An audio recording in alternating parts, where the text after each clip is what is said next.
Okay, in this video we're going to have a look at quartic and other polynomial functions. Okay, so we're only going to worry about one form of our quartic functions, okay, which is our turning point form, okay, which is y equals a outside of x take h to the power 4 plus k. Okay, so our quartic functions look like a quadratic, but with a flatter bottom, if you like. Okay, so this is our example here. This is our purple would be our quadratic, okay, and the red one here would be our quartic. So both of our functions are going to go through the point 1, 1 and negative 1, 1, but because we are going to the power 4, our fractions between 0 and 1 are going to get a lot smaller, a lot quicker. For example, for a quadratic, a half squared gives us a quarter, okay, but a half to the power of 4 is going to give us 1/16. Okay, hence why we come down a lot quicker and a lot flatter at the bottom. And similarly, our values above 1 are going to get a lot bigger, a lot quicker when we go to the power 4 rather than the power 2. So we end up a lot steeper in there. Now, just like all our other functions that we have seen, okay, the value of a sets the shape of the graph. So if a is bigger than 0 or positive, so that's this a here, and then we're a happy quartic. Okay, if a is less than 0 or negative, okay, we're shaped like this, and we can say we're an unhappy quartic if you like to remember it. Hey, what else have we got to look at? Well, we've got other polynomial functions of a higher degree. Okay, and really, there's real patterns that emerge here. Okay, so if we look at odd degree functions first, so that's saying we've got f of x equals x to the power of n, where n is an odd number. The graph will always have this basic shape. Okay, that shape of kind of like a cubic. Okay, but when you think about it, a linear function is very similar to, it's just a straight line instead. Okay, and that idea where we have y equals a, x take h to the n plus k, all of our ideas around this still hold, okay, no matter what our value of n is. It's just if n is odd, it's going to look like this. Now again, if we were, say, looking at a quintic, which is to the power 5, it's going to be a lot flatter through these regions between 1 and our negative 1.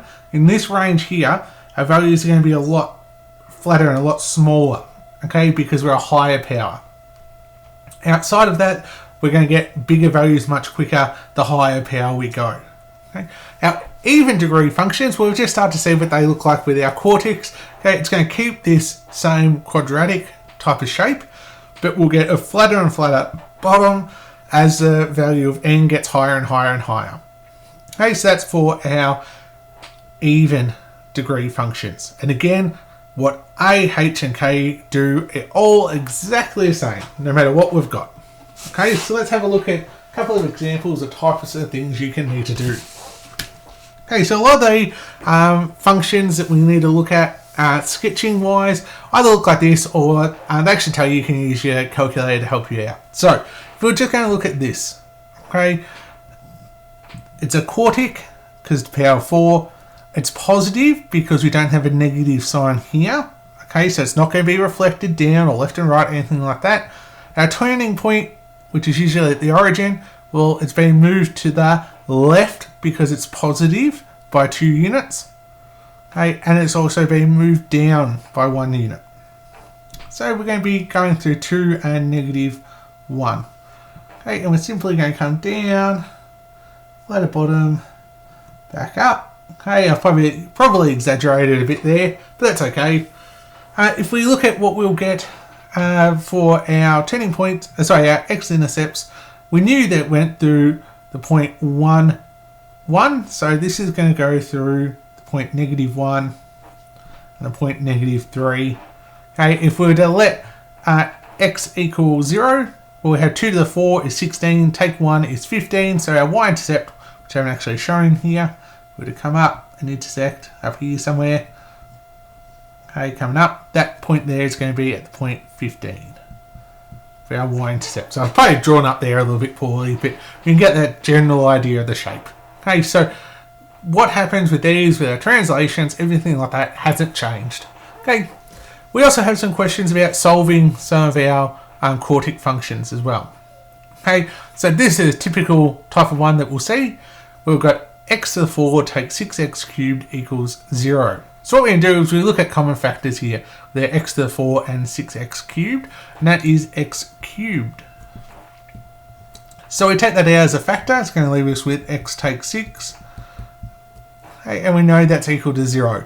Null factor law says that x cubed equals 0, or x take 6 equals 0. Therefore, if x cubed equals 0, x has to equal 0. Okay, or we add our 6 on, x equals 6. Okay, so there are two solutions.